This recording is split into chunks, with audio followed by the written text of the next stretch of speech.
ल साथीभाइ हामी मोमेन्ट डिस्ट्रिब्युसनको यो न्युमेरिकलतिर लाग्दैछौँ। पहिला बिमको हेरौँ हैन। यो मैले एसएस भाविकटीकै बुकको फर्स्ट इक्जाम्पल लिएको। पहिला बिमको हेरौँ, त्यसपछि गाह्रो गाह्रो क्वेसनहरू हामी फ्रेमको हेर्छौँ, इक्जाममा सोधेको पनि हेर्छौँ। यो मोमेन्ट डिस्ट्रिब्युसनको हामी 5 वटादेखि 6 वटासम्म क्वेसन हेर्छौँ, जसमध्ये फर्स्ट क्वेसन बिमको, सेकेन्ड क्वेसन बिमको हुन्छ, अनि फेरि 2टा नन सोहेको हुन्छ, अनि फेरि 2टा चाहिँ सोहेको हुन्छ, र 2टा चाहिँ अब हामी अलिक गाह्रो गाह्रो एकदमै गाह्रो गाह्रो पनि हेर्छौँ। ल हामी क्वेसन अगाडितिर बढ्छौँ। क्वेसन अलि लामो छ। यसमा के भनेछ भन्दाखेरि यो क्वेसनलाई एनालाइज गर्नु भनेछ मोमेन्ट डिस्ट्रिब्युसन मेथडबाट। यो क्वेसनको एनालाइज गर्दाखेरि पहिलोको क्वेसनले सोधेको छ बिएमडी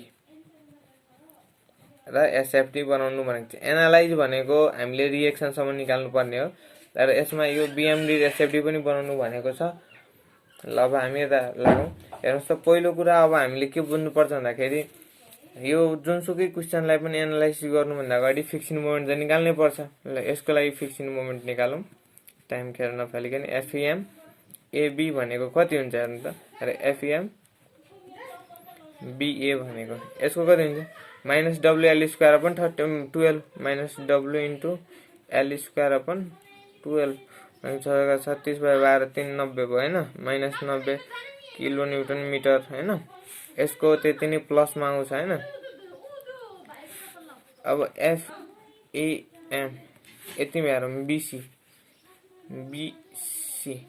बीदेखि सीतिर हेर्दाखेरि अब के हुन्छ भन्नु त, हामीले बीसीमा हेर्दाखेरि यो ए र यो बी हेर्यो भने यताबाट हेर्दाखेरि यसको स्क्वायर गर्ने र यताबाट हेर्दाखेरि यसको स्क्वायर गर्ने हैन। अनि यसको के हुन्छ, माइनस पिएबी स्क्वायर अपन एल स्क्वायर हैन। अनि पी भनेको चाहिँ 72 into minus 72 into L, A भनेको 4 into 2 square upon L square भनेको 6 को स्क्वायर हैन। ल एफइएमसिबी भनेको 72 इन्टु 4 स्क्वायर इन्टु 2/6 स्क्वायर हैन। ल यसको भ्यालु कति आएर यसको भ्यालु कति, यसको भ्यालु कति आयो भन्दाखेरि minus 32 kilo newton metre, 32 kilo newton metre. एउटा काम सक्यो हाम्रो है। ल अब अर्को, अब हाम्रो फिक्सन मोमेन्टको काम सक्यो भनेपछि फर्स्ट स्टेप 1 को काम सक्यो। अब स्टेप 2 तिर जाउँ है। स्टेप 2 मा मैले के भनेको छु, मैले यिनीहरूको एकदम समरी टाइपले लेखेर मैले मेरो इन्जिनियरिङ नलेज भन्ने पेजमा पोस्ट गरेको छु। त्यहाँबाट हेर्नु होला। इक्जामको लागि एकदम फास्ट रिभिजन गर्नको लागि धेरै नै हेल्प गर्न सक्छ होला। ल यहाँ त्यहाँ कतै केही तपाईहरुलाई मिस्टेक फिल भयो, केही अलिकति अझै सुधार गर्न सकिन्छ भन्ने थाहा भयो भने प्लिज कमेन्ट गरेर मलाई भन्नु होला। अब हेर्नुस्, ल अब हामी डिस्ट्रिब्युसन फ्याक्टरतिर जाउँ है। यहाँ कतिवटा मेम्बर छ हेर्नु त, ए बी एउटा र बीसी दुईटा। यो जोइन्ट कुन कुन छ, जोइन्ट ए छ, बी छ, सी छ। अब यहाँ मेन जोइन्ट हेर्नको लागि हामीले एउटा मात्रै जोइन्ट हेर्नु त, मेन भनेको बी छ जोइन्ट। यो त जोइन्ट हो तर फिक्सनतिरको जोइन्ट हो। यसलाई यस्तोलाई जोइन्ट हो भन्ने बुझ्ने, तर त्यो मनमा नै राख्ने। यो चाहिँ एकदमै खतरै जोइन्ट जस्तो देखिरहेको छ नि, बिचको लागि चाहिँ जहिले नि हेर्ने है। भनेपछि त्यो जोइन्ट भनेपछि हाम्रो जोइन्ट डिस्ट्रिब्युसन फ्याक्टरको लागि जोइन्ट भनेको कुन छ, बी छ। हेर्नुस्, अब जोइन्ट पछि मेम्बर हुन्छ हाम्रो। मेम्बर बीबाट जहिले नि लेफ्ट आउनुस्, त्यसपछि राइट। पहिला के फर्स्टमा लेफ्ट है, फर्स्टमा लेफ्टतिर हेर्नु होला। फर्स्टमा लेफ्ट भनेपछि बीए छ, त्यसपछि राइट हेर्नु बीसी छ, भयो। अब हेर्नु जोइन्ट र मेम्बर भयो हैन। डिस्ट्रिब्युसन फ्याक्टरको लागि पहिला हामीले रिलेटिभ स्टिफनेस के निकाल्न खोज्छौँ। हामीले यसमा के रिलेटिभ स्टिफनेसको तरिकाले गरिरहेछौँ हैन। भनेपछि के निकाल्नको लागि हेर्नु त, यहाँ तपाईहरुलाई मैले त्यहाँ लेखेको छु है। इफ, म अहिले पनि लेखेर यहाँ सम्झाउँछु। If far and is fixed or continuous के भनेको कति हुन्छ, I/L है। अदरवाइज के भनेको 3/4 I/L है। ल फार इन के छ, फिक्स छ कि कन्टिन्युअस छ, फिक्स छ भनेपछि 3I/6 यतापट्टि हेर्नु, फार इन के छ, फिक्स छ भनेपछि यहाँ 2I/6 अब हेर्नुहोस् यो भनेको कति भयो I/2 I/3 है। यसलाई भनेको यो I/2 र यो I/3 हो। यो दुईटा जोड्नुस् त कति हुन्छ I/2 र I/3 मैले यहाँ रफमा यहाँ जोडेर देखाएँ भनेपछि कति भयो 3 2 5 5/6 भयो नि हैन। ल 5/6 भयो। यो एकछिन मन यो रफमा गर्नु होला यो। अब भनेको डिस्ट्रिब्युसन फ्याक्टर भनेको के रे k अपन समेसन k भनेको I/2 upon 5/6 I/2 upon 5/6 I कट्यो 1/2 into यो त माथि जाँदा उल्टिन्छ 6/5 हैन 2 3 हैन 0.6 र यो त जसरी नि यो त 1 हुनुपर्छ यो भाइ अब यति गर्नु होला यो 0.4 नै आउँछ। यो प्र्याक्टिसले थाहा हुन्छ हैन। हेर्नु होला यो डिस्ट्रिब्युसन फ्याक्टर जहिले पनि एउटा जोइन्टमा 1 हुनुपर्छ। डिस्ट्रिब्युसन फ्याक्टर भनेको के हो भन्दाखेरि मसँग 50 रुपैयाँ छ भने यसलाई चाहिँ 0.6 भाग देऊ र उसलाई चाहिँ 0.4 भाग देऊ त्यतिलाई डिभाइड गर्न खोजेको हैन। ल अब हामी त्यसको डिस्ट्रिब्युसन थर्ड स्टेपतिर जान्छौँ है टेबलतिर जान्छौँ है। ल मैले अघि नै भनेको के हुन्छ हेर्नु त पहिलो कुरा जोइन्ट मेम्बर अनि त्यसपछि डिस्ट्रिब्युसन फ्याक्टर FEM यतिसम्म हैन सबैमा सेम हुन्छ। जोइन्ट हेर्नु त कुन छ A छ पहिलो अर्को B छ अर्को C छ है। के छ भन्ने कुरा थाहा पाउनु भयो हैन ABC छ हैन भनेपछि लेखौं A छ B छ C छ है। ल A बाट हेर्दाखेरि कति छ AB छ मेम्बर AB छ। B बाट हेर्दाखेरि कसरी हेर्ने त मैले अघि तपाईलाई कसरी हेर्नु भनेको छु पहिला लेफ्ट एन्ड राइट है। त के छ BA छ अनि BC छ। C बाट हेर्दाखेरि CB छ भयो। अब हेर्नुस् डिस्ट्रिब्युसन फ्याक्टर BA को र BC को निकालेको हैन। BA को कति छ हेर्नुस् त 0.6 अनि BC को 0.4 BA मा कति छ हेर्नुस् त 0.6 0.4 हैन। ल अब नभएको ठाउँमा नलेख्नु होला। AB मा कति छ FEM -90 + 90 है भनेपछि लेख्दै जाउँ है। हेर्नु होला AB मा कति छ अरे -90 यहाँ BA मा +90 यहाँ नेर कति छ -32 हैन। एक नै यहाँ सरी यहाँ 64 छ है। यहाँ त क्याल्कुलेसनमा अलि बिग्रियो 16 -32 + 64 है -32 + 64। अब हेर्नु के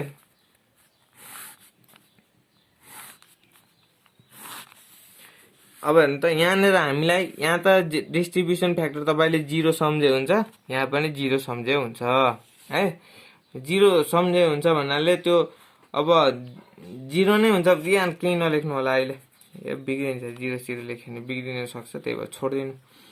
पहिलो कुरा अब के हेर्नु भन्दाखेरि जोइन्टमा बसेर यो दुईटा जोड्नु कति हुन्छ हेर्नु त जोड्दाखेरि जोइन्टमा जोइन्ट जुन हुन्छ जोइन्टमा बसेर यो दुईटा जोड्नु 90 बाट 32 गए कति हुन्छ 90 बाट 32 गए 8 58 भयो नि हैन। 58 लाई के गर्नु -1 ले मल्टिप्लाई गर्नु। जहिले पनि यो दुईटा जोडिसकेपछि -1 ले मल्टिप्लाई गर्नु है।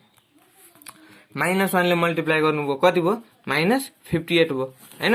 अब हेर्नु त -58 भइसके पछाडी क्याल्कुलेटर राख्नु -58 भयो नि यो यहाँ -58 कति छमा लेखेर राख्नु। अब हेर्नु है FEM पछि जहिले पनि के लेख्ने ब्यालेन्स पछि क्यारी ओभर मोमेन्ट फेरि ब्यालेन्स फेरि क्यारी ओभर मोमेन्ट।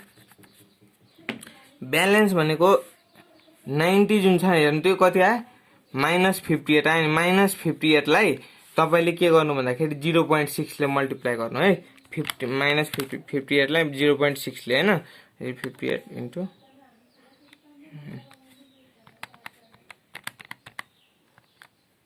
कति आयो -34.8 यहाँ कति आयो -34.8। यहाँनिर अब कति आउँछ भन्दाखेरि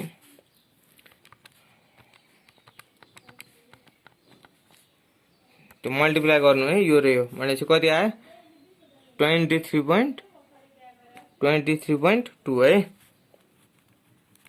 माइनसमा है। अब हेर्नु यहाँनिर तपाईले यहाँनिर के गर्नु पर्दैन किनकि हामीले यहाँको डिस्ट्रिब्युसन फ्याक्टर निकालेको छैन। क्यारी ओभर मोमेन्ट कसरी निकाल्ने यसको आधी चाहिँ यहाँ आउँछ हेर्नु त, यसको आधी यहाँ आउँछ है, यसको आधी यहाँ आउँछ क्यारी ओभर मोमेन्ट। एबीले बीएलाई, बीएले एबीलाई दिन्छ हेर्नु है, बीएले एबीलाई दिन्छ, बीसीले सीबीलाई दिन्छ है।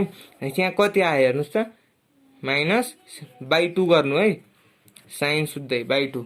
यसमा पनि यता आयो, कति आयो -11.6 भयो नि। भनेपछि एउटा कुरा यहाँ के बुझ्यो भन्दाखेरि अब यसलाई अझै बढाउन सकिन्छ, प्रोसेस गर्न सकिन्छ। ल अझै गर्न मन छ भने केही फरक पर्दैन, हेर्नुहोस् है कसरी गर्ने भन्ने। अब यसपछि कसरी गर्ने होला भन्दाखेरि हेर्नुहोस्, तपाईँले यहाँनिर कोण निकाल्नु, अब फेरि ब्यालेन्स सिओएम भनिन्छ नि। अब हेर्नुहोस् है, यहाँ तपाईँले गर्नुपर्ने काम के भन्दाखेरि यहाँनिर त यहाँ अब कुनै आएकै छैन, हामीलाई 0 को 0 0 नै आउँछ होइन। भनेपछि यहाँनिर जोइन्टमा जोड्दा 0 0 भएपछि अब योभन्दा अगाडि बढ्न सक्यो त, सकेन नि। यहाँनिर 0 0 थियो होइन, जोइन्टमा 0 0 आएपछि अगाडि बढ्न सक्यो त, सकेन नि। भनेपछि यहीँसम्म मात्रै गर्न सकिने भयो। अब तपाईँले डिस्ट्रिब्युसन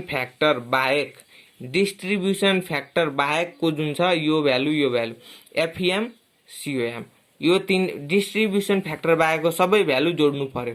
तर प्लिज रिमेम्बर डिस्ट्रिब्युसन फ्याक्टर चाहिँ एड गर्न पाइँदैन है। भनेपछि एड गर्नु होला, यो कति आउँछ 107.40, यो 55.2, यो -55.2, यो 52.4 है, यति आयो नि। अब हामीले बेन्डिङ मोमेन्ट डायग्राम बनाउनु पर्छ। मेन कुरा अब हेर्नुहोस् है, बेन्डिङ मोमेन्ट डायग्राम बनाउनको लागि जस्तो बीम छ नि यहाँ जस्तो बीम छ त्यत्रै बीम बनाउनुहोस्, बुझ्नुभयो? ल यो ए छ, बी छ, सी छ हैन।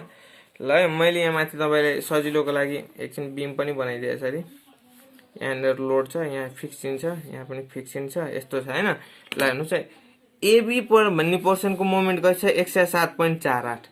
पहिलो कुरा तपाईले के बुझ्नु पर्यो, प्लस माइनस नहेरिकन प्लट गरे। यतिलाई मैले 107.48 भने। अब बीमा हेर्नुहोस् त कति छ 55.2, 55.2। सीमा कति छ 52.4, 52.4। ल सबै जोड्दिनुस्, यसरी जोड्नुस्, भयो हैन। अब यसपछि हेर्नुहोस्, युडिएलले दिने मोमेन्ट भनेको, अर्को मोमेन्ट भनेको कति हुन्छ भन्दाखेरि WL²/8। पोइन्ट लोडले दिने भनेको PAB/L, यो कुरा बुझ्नु पर्यो है। WL²/8 गर्नुहोस् तपाईले, यसको भ्यालु 135 निस्किन्छ र यहाँबाट हेर्नु होला, W भनेको 30 छ, L भनेको 6 छ गर्नु होला, र यो PAB/L गर्दाखेरि यसको भ्यालु 96 निस्किन्छ। ल हैन, 135 छ नि। भनेपछि यो हामीलाई थाहा छ युडिएल को जहिले पनि मोमेन्टको फिगर कस्तो बन्छ, यस्तो टाइपको बन्छ। कति हुने भयो 135। फेरि PAB यहाँ हेर्नुहोस् त, अब यो पोइन्ट लोडले जुन चाहिँ हामीलाई थाहा छ ट्रायंगल बन्छ 96 हैन। ट्रायंगल भनेको कस्तो बन्छ, यस्तो बन्छ हैन, यस्तो भयो हैन। ल बुझ्नु भयो होला। अब हेर्नुहोस्, यो जुन कालो पनि यो माइनस थियो नि, यो माइनस थियो हैन, यो त यसको छोड्नु होला हैन। फेरि यो पनि माइनसमा छ भ्यालु, यो पनि माइनस हैन। ल जुन पोर्सन माथि छ त्यसलाई पहिला रंग्याउनुहोस्, माथि भएको पोर्सन यति हो, र जुन पोर्सन इन्टरसेक्सन भएको छ त्यसलाई छोडेर बाँकीलाई रंग्याउनुहोस्। काम यति भयो, बुझ्नु भयो यो कुरा। बेन्डिङ मोमेन्ट कसरी बन्यो, बेन्डिङ मोमेन्ट डायग्राम हो। अब हामी यो चाहिँ BMT हो, बुझ्नु भयो हैन। अब हामी शियर फोर्स हेर्छौं है, शियर फोर्स भन्छ। शियर फोर्स डायग्राम कस्तो हुन्छ हेर्नुस् त। पहिला हाम्रो बीम जस्तो थियो त्यसलाई टुक्रा पार्नुस्, दुईटा भयो हैन। पहिला हाम्रो बीममा के छ युडिएल छ हैन, अर्को बीममा के छ पोइन्ट लोड 72 किलो न्यूटन छ, 4 मिटर 2 मिटर हैन। त्यसपछि यतापट्टि यो 30 किलो न्यूटन मिटर। ल यहाँ हेर्नुस् त, यो पोइन्टमा ए भन्ने पोइन्टमा मोमेन्ट कति छ -107। ए भन्ने पोइन्ट यो हो नि, माइनस भन्ने बित्तिकै एन्टी क्लकवाइज 107.4। बी भन्ने पोइन्टमा 55.2 क्लकवाइज, प्लस छ नि क्लकवाइज 55.2, यसमा एन्टी क्लकवाइज 55.2। यहाँनिर कति आयो त 52.4 क्लकवाइज भयो। यहाँबाट रिएक्सन निकाल्दाखेरि यहाँनिर यो त ए हो, यो बी हो, यो नि बी हो, यो के हो आर हो, यो आर बी1, यहाँनिर आर बी2 आर सी भयो नि। ल एकदमै सजिलो छ, खासै केही गाह्रो छैन। बीबाट मोमेन्ट लिउँ हामी, टेकिङ मोमेन्ट अबाउट बी। अब धेरै कुरा यहाँनिर अब तपाईहरुले यो प्रत्येक स्टेप देखाउन एकदमै लामो हुन्छ। बीबाट मोमेन्ट लिने अनि लेख्दिने। बीबाट मोमेन्ट लिँदाखेरि के हुन्छ, आरए इन्टु यति लेन्थ हैन। यो लेन्थ कति छ भनेर हामी क्वेशनमा हेरौँ। यो लेन्थ भनेको 6 मिटर छ। आरए इन्टु 6 इजिकल टु हैन, आरए इन्टु 6 यो क्लकवाइज अब यो के छ, अब हैन पहिला अब यो 30 को हेरौँ है। 30 यो त क्लकवाइज भयो, यो एन्टी क्लकवाइज जान्छ हैन। -30 इन्टु लेन्थ कति छ 6 मिटर छ इन्टु 3 हैन, माइनस। अब त्यसपछि फेरि माइनस, यो हेर्नु त एन्टी क्लकवाइज छ, माइनसमा गयो नि, फेरि यो क्लकवाइज छ 55.2 इजिकल टु 0। यहाँबाट आर निकाल्नु होला 98.7 किलो न्युटन। अब फेरि RA plus RB equal to यति तलतिर छ नि, RA plus RB equal to 30 into 6 भनेको 180। आरए को भ्यालु राख्नु होला, आरबी1 निकाल्नु। आरबी1 भनेको कति आयो 81.3 किलो न्युटन आयो। सिमिलरली यहाँ तपाईहरुले गर्नु होला, निकाल्नु होला। मैले आरबी2 भनेको यति आउँछ, निकाल्नु होला। के गाह्रो छैन, आरसी भनेको 47.53 आउँछ। भिडियो एकदम लामो भएकोले मैले छिटो गर्न खोजेँ। अब हामीले सेयर